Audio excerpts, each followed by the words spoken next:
Hello అండి, నేను ఝాన్సీని. మన అడగర్ల ఝాన్సీ ఛానల్ నుండి మాట్లాడుతున్నాను. ఈరోజు మన టాపిక్ ఏంటంటే మనం అందరం పూజలు చేస్తూ ఉంటాం కదండి. పండగలకి మామూలుగా రోజువారీ ఇంట్లో నిత్య పూజ చేస్తుంటాము. పండగలకి అయితే ఇంకొంచెం స్పెషల్గా నైవేద్యాలు పెట్టడం ఇవన్నీ చేస్తుంటాం కదా. అయితే ఇలా పూజ చేసే వాళ్ళకి రకరకాల సందేహాలు ఉంటాయి. మనం ఇలా చేస్తే తప్ప, అలా చేస్తే తప్ప అని. అయితే కొన్ని సందేహాలకి మనకి క్లారిటీ వస్తుంది. ఇది ఇది తెలుసుకుంటే అదేంటో చూద్దాం ఇప్పుడు. అయితే మనం సాధారణంగా దేవుడికి నైవేద్యంగా పెట్టడం పళ్ళు పెడుతుంటాం కదండి. వాటిలో మనం ఎక్కువగా అరటిపళ్ళనే ప్రిఫర్ చేస్తాం. అది అరటిపళ్ళని మనం దేవుడికి తాంబూలంగా పెడతాం. అలాగే ఎవరైనా ఆడవాళ్ళు ఇంటికి వచ్చినా తమలపాకులు ఒక్క కలిపి పళ్ళు చేసి తాంబూలంగా బొట్టు పెట్టి ఇస్తాం కదా. అదనమాట. వీలైతే జాకెట్ పీస్ కూడా పెడతాము. అయితే ఇలా ఇలా చేయడం వలన తాంబూలం ఇచ్చిన వాళ్ళకి పుచ్చుకున్న వాళ్ళకి కూడా మంచిదే అంటారండి. అందుకే మన దాదాపు హిందువులందరూ ఇంటికి వచ్చిన వాళ్ళకి బొట్టు పెట్టి జాకెట్ ముక్క ఉంటే సరే సరే, లేకపోతే 2 పళ్ళున్నా తాంబూలంగా పెట్టి బొట్టు పెట్టి తాంబూలంగా ఇస్తాం, మంచిదని. అయితే దేవుడికి పెట్టినప్పుడు ఎక్కువగా ఏ పూజలకైనా అరటిపళ్ళు ఉండాల్సిందే. దీని తర్వాతే మిగిలిన పళ్ళు. ఇంకా మిగిలిన ఏదైనా ఎక్కువ పూజలు వ్రతాలు అవి చేసినప్పుడు అరటిపళ్ళు చెప్పి అరటిపళ్ళతో పాటు ఇంకా వేరే ఏమన్నా 4-5 రకాల పళ్ళు కూడా తీసుకురండి అని చెప్తున్నారు పంతులు గారు. కాకపోతే వాటిల్లో ఏవి దొరికినా దొరకపోయినా అరటిపళ్ళు మాత్రం కంపల్సరీ ఉండాలండి. దీనికి అంత ప్రత్యేకత ఎందుకు వచ్చిందో చూద్దాం. ఎందుకంటే అరటి చెట్టు గింజలతో మొలవదు, అంతే కదండి. అది మనం గింజలతో రాదు. అరటి చెట్టు పక్కన పిలకలు వచ్చి మోలుస్తాయన్నమాట. అందుకే దీనిని పూర్ణ ఫలం అని కూడా అంటారు. అందుకే అరటిపండుని దేవుడికి సమర్పించడం శ్రేష్టమని చెబుతారు. దీనిలో పోషకాలు కూడా ఎక్కువేనంటండి. బీపీ ఉన్న వాళ్ళు రోజు ఒక అరటిపండు తింటే బీపీ నార్మల్గా అవుతుందని కూడా అంటున్నారు. ఉపవాస సమయంలో అరటిపండు తిన్నా దోషం ఉండదట. మనం పండుగలకి ఏకాదశులకి ఉపవాసాలు చేస్తుంటారు కదా, శివరాత్రికి, ముక్కోటి ఏకాదశికి. అది అలాంటప్పుడు అంటే అస్సలు తినకుండా ఉండలేని వాళ్ళు అరటిపండు తింటే ఆ తిన్న దోషం ఏమి ఉండదంటండి. అరటిపండు తినొచ్చట.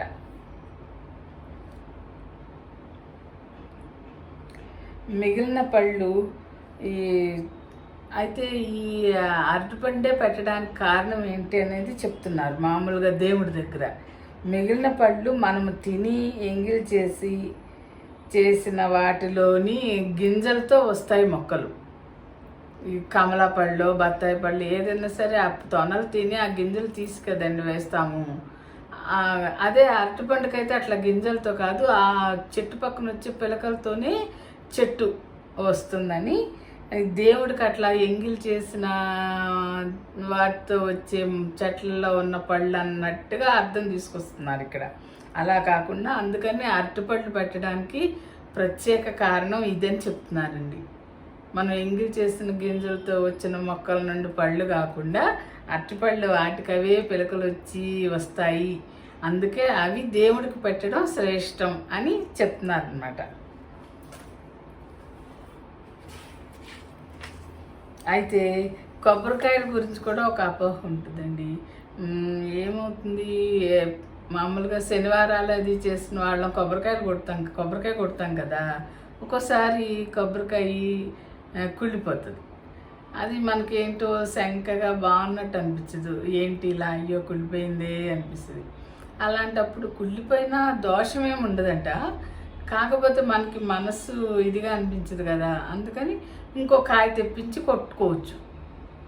కొబ్బరికాయకి మేము అలాగే చేస్తాం. ఎప్పుడైనా కాయ పాడైతే మళ్ళీ కాస్త వాచ్మెన్కి ఫోన్ చేసి ఒక కాయ తెప్పించి మళ్ళీ వెంటనే కొట్టేస్తారు మా వారు. మా చిన్నమ్మాయి వాళ్ళు కూడా యూఎస్లో ఉంటారండి. వాళ్ళకి అక్కడ కొబ్బరికాయలు కొట్టేవాళ్ళు చాలా తక్కువ మంది ఉంటారు. ఏదో ఇలా మనలాగా వెళ్ళినోళ్ళు తీసుకుని కొనడం తప్పితే. అయితే కొబ్బరికాయలు దొరుకుతాయి మనకి, ఇట్లా పిలక ఉంటుంది కదా పక్కన, అట్లా ఉండదు అక్కడ. రౌండ్గా మొత్తం తీసేసి షాపుల్లో పెట్టి అమ్ముతారండి. కానీ ఏమవుతుంది, తెచ్చినప్పుడు చాలా ఎక్కువగా కుళ్ళిపోతాయి. దాంతో మా చిన్నమ్మాయి భయపడిపోయి, అమ్మ కొబ్బరికాయ కొట్టాలంటే భయం వేస్తుంది, ఎప్పుడు చూసినా తేవడం, కొట్టగానే అది కుళ్ళిపోతే అంతా మూడ్ ఆఫ్ అయిపోయి పండగ రోజు బాధగా అనిపిస్తుందమ్మా అని అంటదన్నమాట. అయితే అట్లా కొబ్బరికాయ కుళ్ళిపోతే ఏం అశుభం అని కానీ మంచిది కాదని కానీ అలా ఏం ఉండదంటండి. ఏం కాదు, ఉంటే ఇంకో కొబ్బరికాయ కొట్టి దండం పెట్టేసుకోవచ్చు, లేకపోతే సరే మరిగా.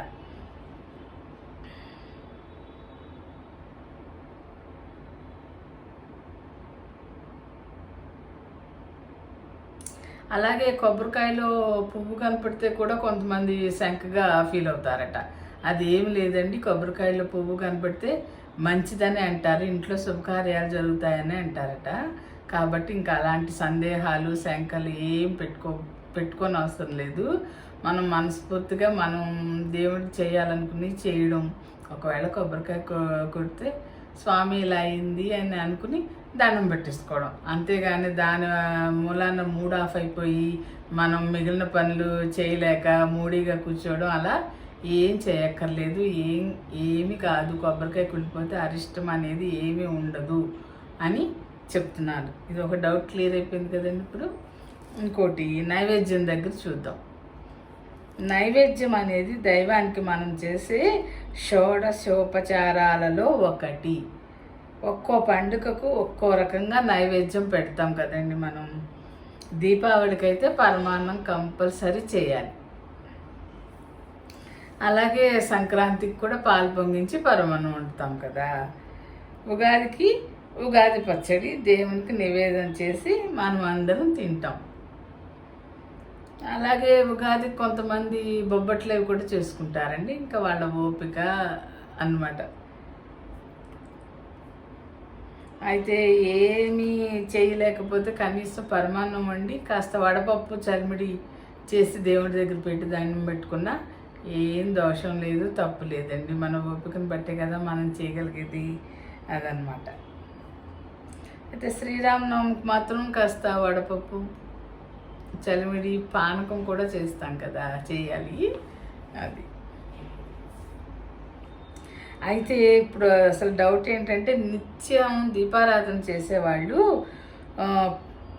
మామూలుగా మనం ఏం చేయాలి అన్నట్టు డౌట్ వస్తుంది చాలామందికి. మామూలుగా అయితే మనం ఇంట్లో ఏ పళ్ళు ఉంటే ఆ పళ్ళు, లేకపోతే ఇప్పుడు ఎక్కువగా డ్రై ఫ్రూట్స్ వాడుతున్నాం కదండి, బాదం కిస్మిస్ అలాంటివి కూడా కొంచెం దేవుడి దగ్గర పెట్టి దండం పెట్టుకోవచ్చు పూజ చేసేటప్పుడు. పళ్ళు ఉంటే పళ్ళు పెట్టుకోవచ్చు. అయితే కొంతమంది మహానైవేద్యం అని మనం వండుకున్న భోజనం దేవుడి దగ్గర పెట్టి దండం పెట్టు తింటారంటండి. అలాంటి వాళ్ళు ఏం చేయాలి అని ఇప్పుడు. అయితే అన్ని రుచులతో కలిపిన భోజనం దేవునికి నివేదన చేసి మనం తినొచ్చు. మనం వండుకున్న భోజనం అంతా దేవుడి దగ్గర విస్తరాకులో పెట్టి తినొచ్చు అని చెప్తున్నారు. అయితే అన్ని రకాలు మనం ప్రతిరోజు చేయం కదా, కాకపోతే చేసిన వాటి మీదే కొద్దిగా నెయ్యి, చిన్న బెల్లం ముక్క పెట్టి దండం పెట్టుకోవచ్చు.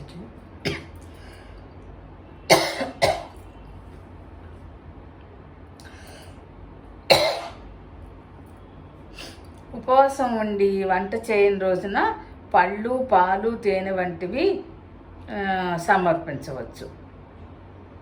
ఇదండి మనం నైవేద్యం గురించి తెలుసుకోవాల్సిన విషయాలు. కొన్ని డౌట్స్ మనకి క్లియర్ అయినాయి కదా దేవుడి పూజ సంగతి. ఇవి చెప్దామని ఈరోజు వీడియో ఉంది.